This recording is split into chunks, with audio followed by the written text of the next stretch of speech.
The sun was setting on Interstate 95, casting long shadows across the empty highway. Special Agent Thomas adjusted his tie in the rearview mirror of his government-issued sedan, exhausted after a long day of field work. He'd just wrapped up interviewing witnesses for a major case, and all he wanted was to get home to his family. The dashboard clock read 7:43 p.m. Blue and red lights suddenly flashed in his mirror. Thomas checked his speedometer. He was going exactly the speed limit. His heart sank as he pulled over, despite having done this countless times before in his 15 years with the Federal Bureau of Investigation. No matter your position or achievements, some experiences just become ingrained. He did everything by the book, just as he'd been taught since he was 16. Hands at 10 and 2. Dome light on. Engine off.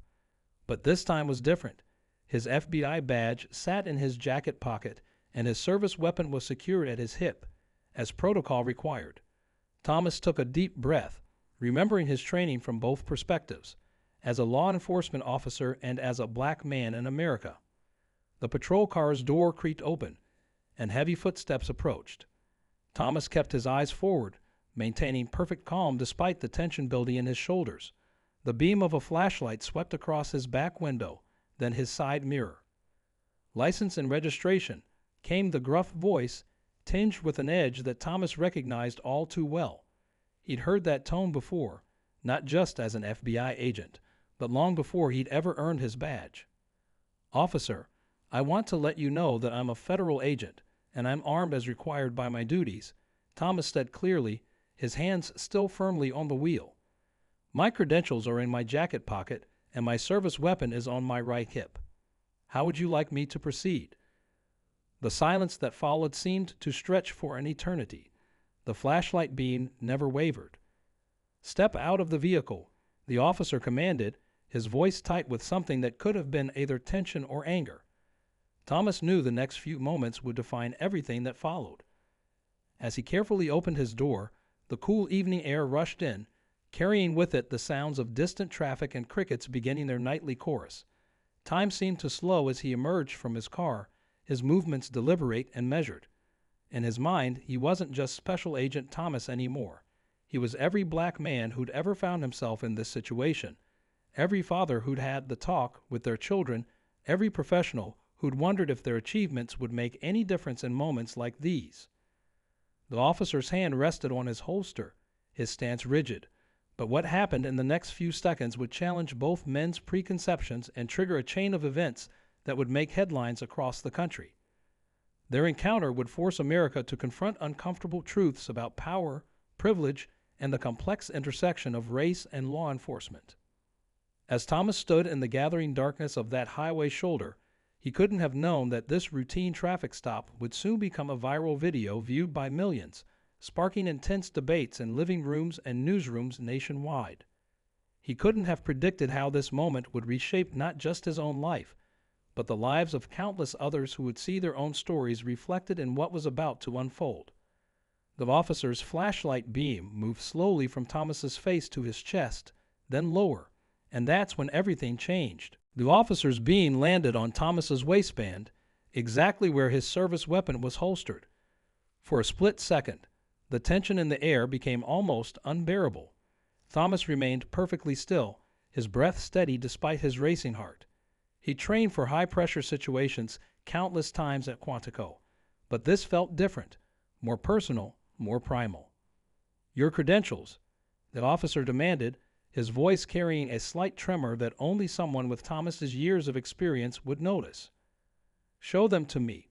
Slowly, the officer's nameplate caught the gleam of the flashlight. Officer Richards, an 8-year veteran of the state police, though Thomas wouldn't learn this detail until much later. With careful, deliberate movements, Thomas reached for his jacket pocket. The fabric seemed to rustle impossibly loud in the tense silence. As he withdrew his FBI credentials, a passing car's headlights illuminated the scene, briefly casting both men's faces in harsh relief. In that flash of light, Thomas caught a glimpse of something unexpected in Richard's expression, not just tension or authority, but something that looked almost like recognition. "I was doing 70 in a 70 zone, Officer Richards," Thomas said calmly, using the officer's name to establish a human connection. "May I ask why you pulled me over?" His voice carried the weight of 15 years of federal service, balanced carefully with the awareness of the delicate situation they both found themselves in. Richard studied the credentials with intense focus, running his fingers over the badge's raised surface. His stance shifted slightly, almost imperceptibly, but Thomas noticed. He'd spent years reading body language, interpreting the subtle tells that could mean the difference between life and death in the field. "There was a BOO issued an hour ago," Richards finally said, his tone professional but guarded.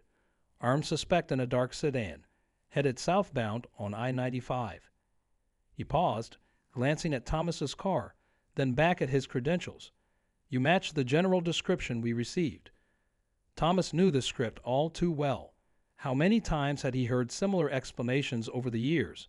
But something about Richard's demeanor suggested there was more to this story. The officer's hand had moved away from his holster, but his posture remained alert, vigilant. A crackling sound from Richard's radio broke the tension momentarily. Through the static, fragments of police code filtered through, something about a situation developing nearby. Richard's attention split between his radio and Thomas, his expression growing increasingly complex. "Sir, I need you to understand something," Richards began, his voice lower now, almost conspiratorial.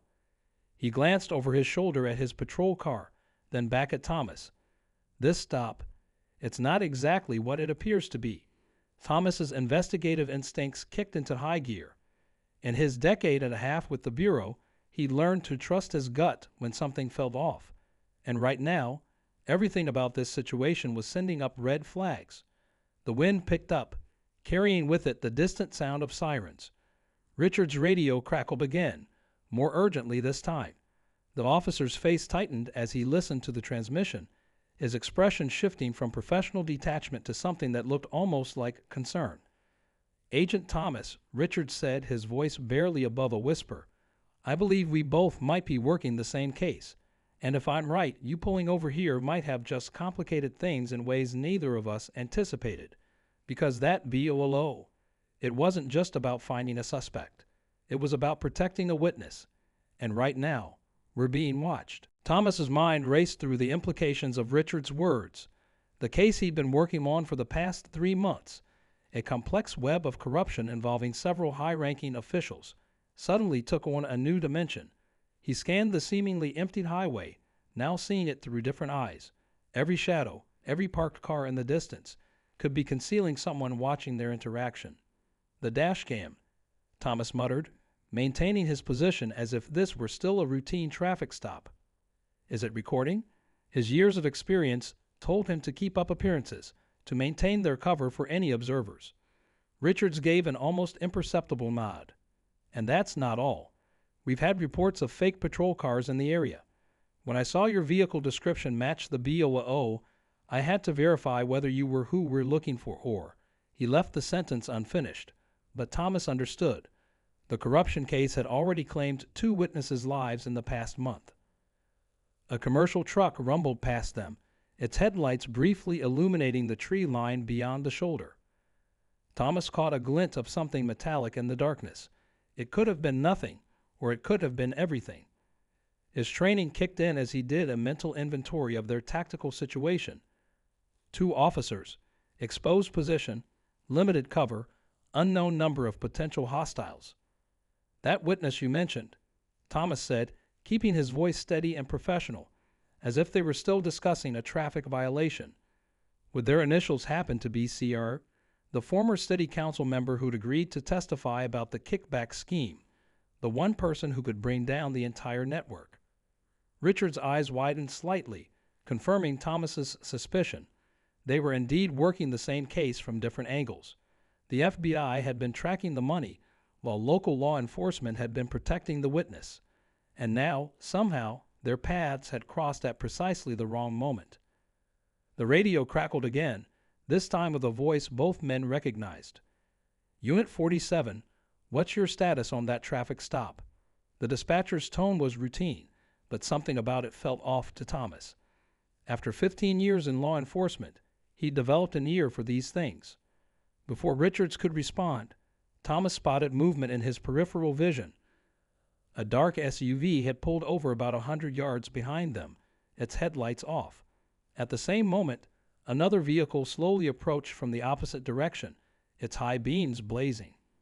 "Officer," Thomas said loudly, maintaining their cover, "I think we both know this isn't about a traffic violation anymore." He shifted his weight slightly, positioning himself to better react to any threat. "The question is, who can we trust?" Richard's hand moved back to his holster, but this time it wasn't out of suspicion toward Thomas. "Dispatch, Unit 47. He spoke into his radio, his eyes scanning the surroundings. "Request backup at mile marker 156. Routine stop has become." He paused, choosing his next words carefully, knowing they were likely being monitored. "Complicated." The SUV's door opened silently in the darkness. The approaching vehicle with the high beams was now close enough that Thomas could make out its silhouette, an unmarked Crown Victoria, similar to those used by both law enforcement and criminals impersonating officers. In the distance, more sirens wailed, but whether they were friend or foe remained to be seen. Thomas and Richards stood their ground, two men from different backgrounds united in this moment by a common purpose and growing understanding that this night was about to become anything but routine. The stage was set for what would become one of the most talked about incidents in recent law enforcement history, though neither man could have predicted exactly how events would unfold in the next few crucial minutes. The Crown Victoria's high beams suddenly cut off, plunging the scene into relative darkness. Thomas's hand instinctively moved toward his weapon, but what happened next made both officers freeze. The car's interior lights flicked on, revealing an empty driver's seat. The vehicle was still moving, crawling forward at a steady pace, clearly operated by remote control. "It's a distraction," Thomas whispered urgently, his mind racing through tactical scenarios. "Richards, we need two." His words were cut short by the sudden screech of tires from somewhere in the darkness behind them. The SUV's engine roared to life, its headlights blazing on to reveal three more vehicles emerging from the tree line, executing a coordinated move to surround them. "Unit 47, be advised," the radio crackled with a new voice, one that made Richard's face turn pale. "Stand down and clear the scene. Federal operation in progress." The voice belonged to Captain Myers, Richards' superior officer, but Richards had attended Myers' retirement party 2 weeks ago. Thomas quickly pieced it together. "Your department's compromised," he said under his breath, maintaining his outward composure. "That's why the witness protection detail kept getting leaked." The realization hit him like a physical blow. This wasn't just about corruption anymore. This was about a complete infiltration of law enforcement. The unmanned Crown Victoria continued its slow approach, now just 50 yards away. Behind them, the SUV's occupants remained hidden behind tinted windows. The three additional vehicles had positioned themselves strategically, one on the shoulder, two on the highway, effectively cutting off any escape route. "My partner," Richards said quietly, his voice tight with controlled anger. "She was investigating missing evidence from the narcotics unit. Last week, they found her car abandoned at a rest stop." He paused, his next words heavy with meaning. "She wasn't supposed to be working tonight." The implications hit Thomas hard. This wasn't a random encounter or a simple case of profiling gone wrong. This traffic stop had been orchestrated, but not by the corrupt officers they were investigating. Someone else had manipulated events to bring both Thomas and Richards to this exact spot at this exact moment. A new sound cut through the tension, the distinctive whir of a news helicopter approaching from the south. Its appearance was too convenient, too perfectly timed. Thomas remembered something from his case files, a local news director with suspicious financial ties to one of the corrupt officials. "They're not trying to silence us," Thomas realized aloud, the full scope of the setup becoming clear. "They're staging something. Whatever happens next, they want it on camera." His mind raced through the possibilities, each more disturbing than the last. In today's climate, a confrontation between a white officer and a black FBI agent could spark exactly the kind of chaos their opponents needed to bury the real story. The helicopter's searchlight swept across the scene, just as the remote-controlled Crown Victoria came to a stop 20 yards ahead of them. Its trunk popped open with a metallic click that seemed to echo across the highway. Inside, something blinked, a small red light steadily pulsing in the darkness. Richard's radio crackled one final time. "All units be advised," the false Captain Myers announced, his voice carrying a note of triumph. "Shots fired at mile marker 156. Officer and federal agent down. Suspects armed and dangerous." The report was a lie. No shots had been fired yet. But Thomas and Richards shared a knowing look as they realized the horrible truth. This wasn't just about their case anymore. They were being set up as martyrs in a scheme much bigger than either of them had imagined, and the next few moments would determine not just their fates, but potentially the stability of an entire city. The helicopter's searchlight cast harsh shadows across the highway as Thomas and Richards exchanged a silent look of understanding. In that moment, years of training and experience crystallized into a single, unified purpose. Without a word, both men dove behind Richards' patrol car just as the blinking device in the Crown Victoria's trunk emitted a high-pitched whine. Instead of the explosion their opponents clearly expected, the device released a massive electromagnetic pulse, temporarily disabling every vehicle and camera in the vicinity. The news helicopter's searchlight flickered and died, plunging the scene into darkness. Thomas smiled grimly. The FBI's technical team had been tracking similar devices being purchased through shell companies. They'd been prepared for this. "Richards," Thomas called out, pulling a backup radio from his ankle holster, one specifically shielded against EMPs. "Your partner wasn't taken. She's been deep undercover with the FBI for the past 3 months." He keyed the radio twice, sending out a prearranged signal. "And she's not the only one." Suddenly, the dark SUV's headlights blazed back to life. But this time, they flashed a distinct pattern. The vehicle's doors flew open, revealing not the corrupt officers they'd expected, but an FBI tactical team led by a familiar face, Richards' presumed missing partner, Special Agent Chen. The 3 surrounding vehicles that had seemed so threatening moments ago also sprang to life, their occupants emerging with FBI windbreakers and raised weapons. The trap meant for Thomas and Richards had become a trap for the trappers themselves. "Special Agent Thomas," the false Captain Myers' voice crackled through the darkness, now tinged with desperation. "You're interfering with a classified operation. Stand down immediately." The voice was coming from the Crown Victoria, the same car they'd thought was unmanned. "Actually," Thomas replied, his voice carrying across the now silent highway, "you're interfering with a federal investigation 3 years in the making, and you just gave us the final piece of evidence we needed." He stood slowly, deliberately. "The real Captain Myers has been working with us since his retirement 2 weeks ago. We needed to know who would try to use his identity." The Crown Victoria's door burst open, but before its occupant could move, Richards was there, weapon trained steadily. "Don't," he said simply. "It's over." The man inside, the corrupt police commissioner they'd been investigating, froze, realizing the full scope of his failure. But the real surprise came from above. The news helicopter, which had seemed to go dark with everything else, suddenly illuminated again. Its side door slid open, revealing cameras, not from local news, but FBI surveillance equipment that had been documenting everything. "We knew they had someone in the local media," Thomas explained to Richards as FBI agents swarmed the scene, securing suspects and evidence. "So we gave them exactly what they wanted, a chance to broadcast their version of events, except they were broadcasting straight to our servers." As the commissioner was led away in handcuffs, he turned to Thomas with a mix of anger and grudging respect. "A black FBI agent and a white cop," he spat. "You really think this changes anything?" Richards stepped forward, his face stern but hopeful. "Maybe not everything," he replied, "but it's a start, because tonight wasn't about black or white, it was about right and wrong. And for once, we made sure the right story got told."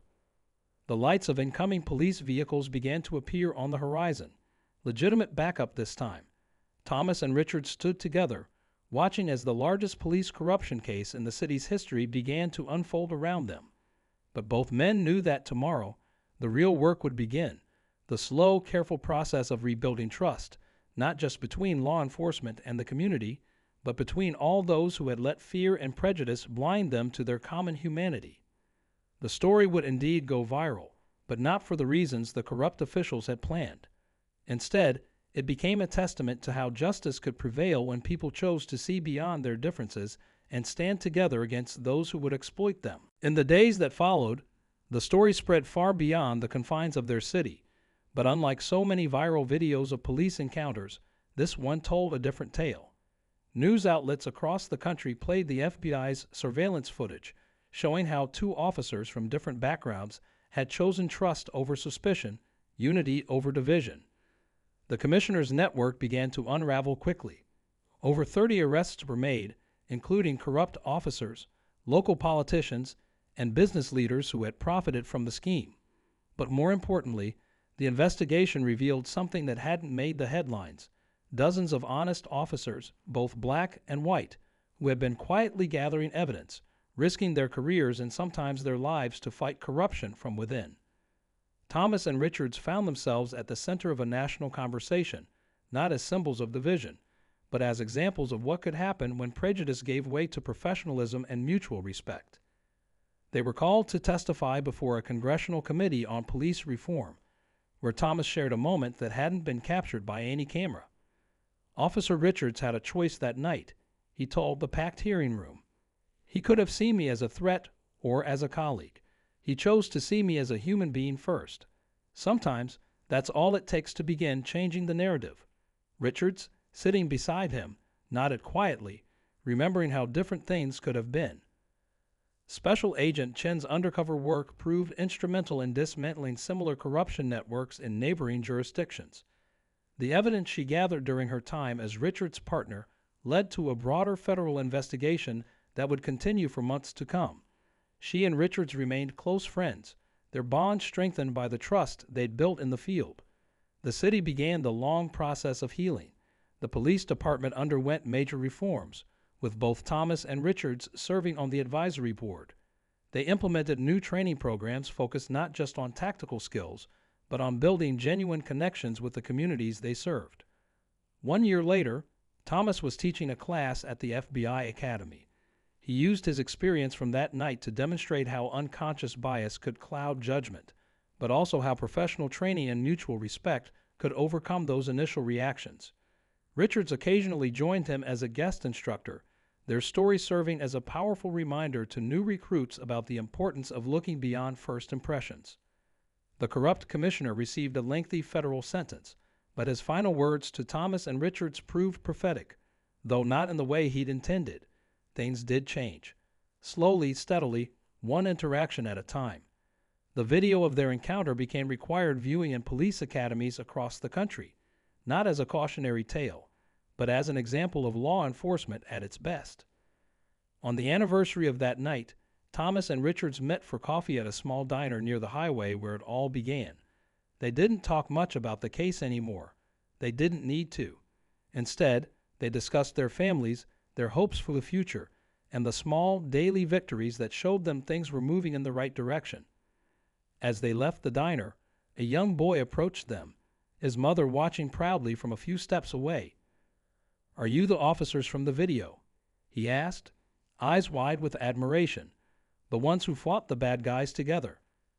Thomas and Richards shared a knowing smile. "We are," Thomas replied, kneeling down to the boy's level. "But you know what made us stronger than the bad guys?" The boy shook his head, waiting for the answer. "We remembered that being different doesn't make us enemies," Richards finished.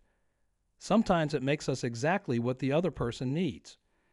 As they watched the boy run back to his mother, Thomas and Richards knew that their story would continue to inspire long after the headlines faded, because in the end, it wasn't just about one traffic stop or one case or even one moment of understanding between two officers.